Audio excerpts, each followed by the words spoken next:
Disillusionment, a feeling of disappointment resulting from the discovery that something is not as good as one believed it to be. My Hero Academia, a show that has gotten the shove it down your throat treatment, which often spoils the palate. It's a phenomenon that Naruto was plagued with while I was in high school, which turned me off from watching it for much longer than I would like to admit. Now with Funimation, Crunchyroll, Verve, Hulu, and every cringe pseudo-weeb on the planet screaming about My Hero Academia, maybe you've decided to skip the commercial garbage. If that is the case, I regret to inform you of the hole you shot in your foot. Oh, that's tender. That is tender. My Hero is good.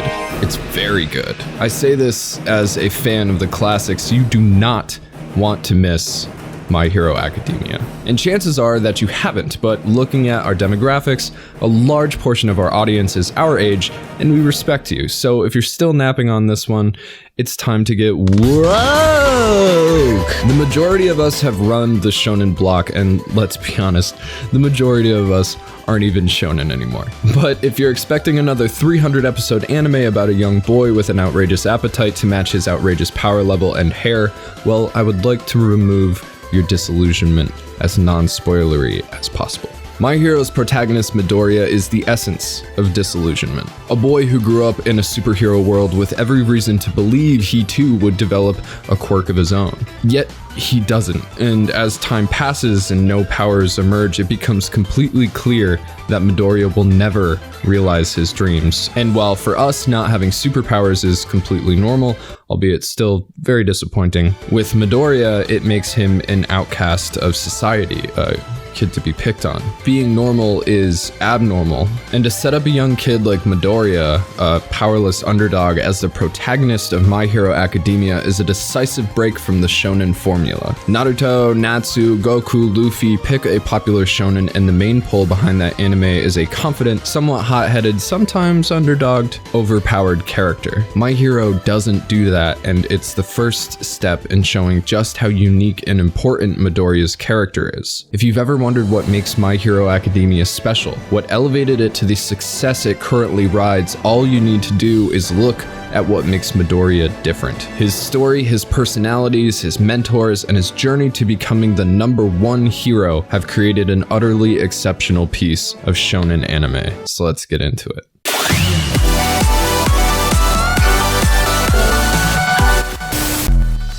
Hello everybody, it is Mike. Welcome back to Bonsai Pop. Thank you so much for making last month's Hellmouth a success. We had a lot of fun doing that, so we figured this month we will do another theme. But don't worry, it's a good one. For November and maybe even going into December, we are celebrating Show Number, which means we are going to be covering shonen anime and a lot of your favorites. So with that said, make sure that you subscribe and you hit that bell. Only like 12% of you guys hit that bell. What are you doing? It's probably because we have an excellent upload schedule of Saturdays, but still, you want to make sure you get notified right when those videos come out so you can help them and get them boosted, and we'll make this fucking community grow. It's gonna be sick. Anyway, we'll do it together, right? On the count of 1, 2, 3.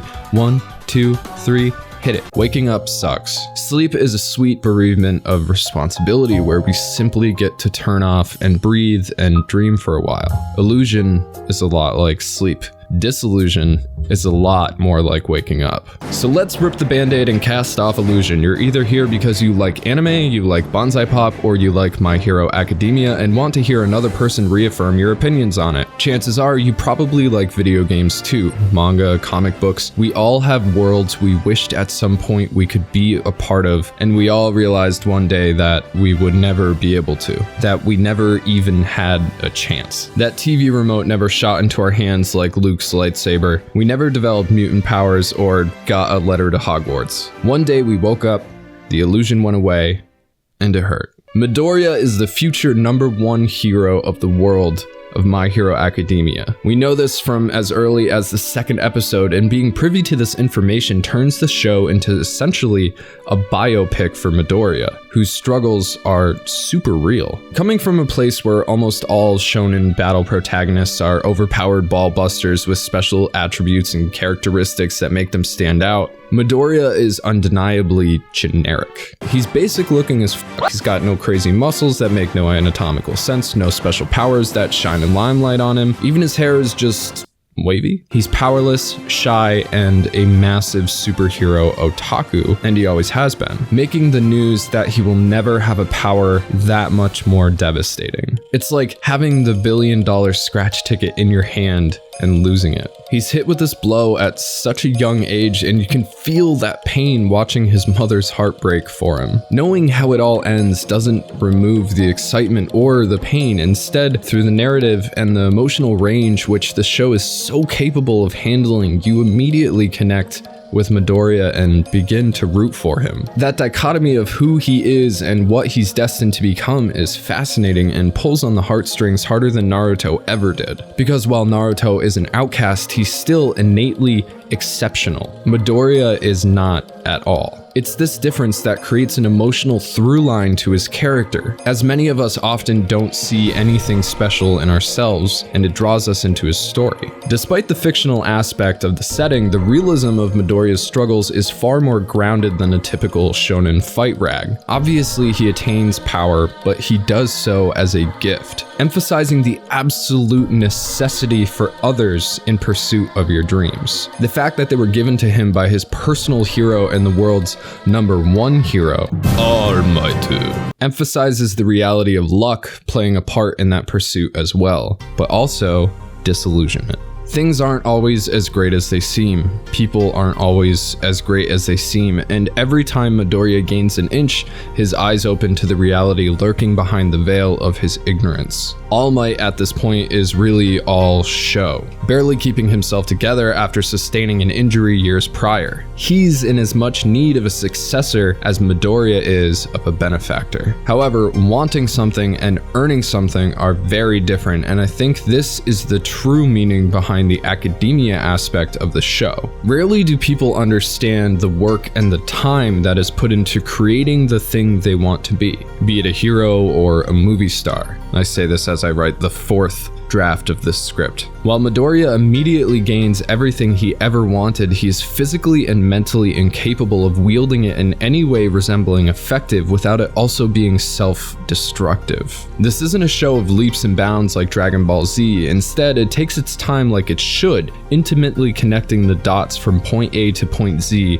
making sure to fill in the space full of excellent supporting characters and moments for them to just be who they are. I think a lot of this and a lot of the success of the show stateside is due to My Hero Academia's creator, Kohei Horikoshi, fanboying for American comics. Our superheroes are generally much larger than life, over the top but with inherently crippling flaws, and written by so many different people that their story becomes more of a mythos than a point A to point Z narrative that most manga have. Both have their merits, but I find that manga has far more intimate connections with their overall narrative and characters than American comics. Because they're generally created by one person and follow a single, albeit long storyline, particularly shonen, you can follow that journey easily rather than desperately scouring the shelves for that issue number 147 of X-Men, but 80s X-Men because that's the roster and storyline you like the best, even though it's no longer canon. Compare that to something like One Piece, where despite its crazy length, I know everything that happened to the story from point A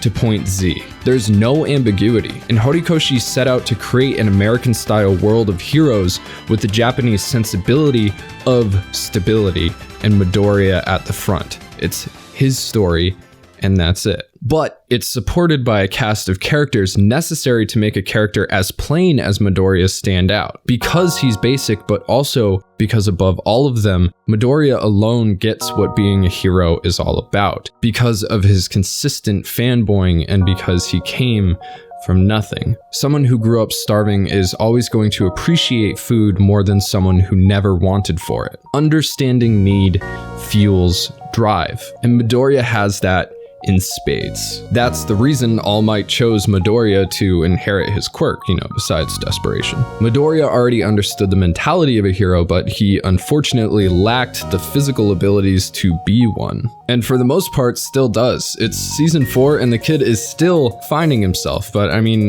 28, I'm still finding myself, so here's to another 10 seasons, right? But along the way, disillusion will continue to strike, whether it's through failed attempts at saving people, broken fingers, broken bones, broken hearts, or broken bonds. For Midoriya, becoming the #1 hero will never be what he expected it to be, and that's the best part. We're watching someone work for what they deserve, and for the first time, we're getting an anime that is very honest about the consequences. There have been times where my grown ass has straight wept watching this show because I was so proud of this cartoon boy, or felt the grief of his mother, or felt the triumph of his peers. There's a palpability to the emotional pull of someone as simple as Midoriya rising above his station. Life is a struggle, and it's not always as easy as summoning the energy for a spirit bomb and getting wished back to life by the eternal dragon. Bad things happen, and they can weigh you down. You'll be faced with disillusionment time and time again, and it will test you. It will test your beliefs and your spirit, and sometimes it will break you. Physically, mentally. What makes My Hero special is that beyond all the other underdog shonen protagonists, Midoriya is one of us. Or maybe I'm just projecting onto you. Midoriya is like me. He's a fanboy, a dork, obsessed with worlds of fictions, who used to cry at the end of Return of the Jedi because all he wanted to do was go to space with a Wookiee and there was no more. And while I'll never go to space, at least not with an itinerant dog-like tree dweller that could rip the arms off a Gundark, My Hero Academia, and by association Midoriya, is a window into a realistic world of a boy who got a chance. The chance we all dreamed of, but could never really realize. A lot of life is settling. We learn to love it or live to hate it. Dreams are illusions. That letter from Hogwarts never came. You're not gonna bang Hermione. You think the hardest parts of life that weigh you down wouldn't have happened if you got a chance to be Harry Potter or Luke Skywalker? Luke's got one hand and made out with his sister, and Harry married a ginger. Those consequences aren't that bad. Luke's sister is Princess Leia, and she was super hot. My Hero is more honest than other works of fiction about what gets taken from you in a life worth making an anime about. It speaks to my experience, and to anyone who feels like the cold grip of reality has taken something from them. It's this underlying realism that creates a world worth investing yourself in, worth losing yourself in to the point where you can shed a tear for a broken little boy crying himself to sleep because you'll never be like his hero All Might. It's the levity of the show, the atmosphere, and the side characters that gives it a candy coating so you don't blow your brains out. But honestly, isn't that what a normal life kind of is anyway? A series of ups and downs, failures and accomplishments, and the people along the way that keep you from painting the bathroom wall with your melon juice. My Hero is the fantasy that exists to fill a gap left after the Indiana Jones trilogy. The one that begs you to fill it with more, so maybe one day you can believe again that you'll grow up to whip a Nazi in the face and kiss Miriam, not the blonde lady. And in my opinion, it fits that gap nice and snug-like. And that's what shonen does, and My Hero excels at it well enough to be considered the next great classic. Hey guys, thanks so much for making it to the end of the video. We're going to be doing a lot of shonen anime for the next month, maybe 2 months. We want to make sure that we get our favorites, that we get your favorites. It's going to be a ton of fun. Next week, I'm going to be covering Saint Seiya, which has just come back out on Netflix. It is so awesome. So definitely make sure that you subscribe and hit that bell because you're not going to want to miss that episode. Bonsai Pop is a Patreon-driven channel, so I would like to thank our patron of the week, my boy Tropical. Thank you so much, my dude, for allowing us to do weird ass videos like Wicked City. It's very cool. And definitely don't forget to check out our social media stuff. We got Twitter and Instagram. They are down below right there. All right, guys, that's it for me this week. My name is Mike. Thank you so much for watching Bonsai Pop, and I will see you next time.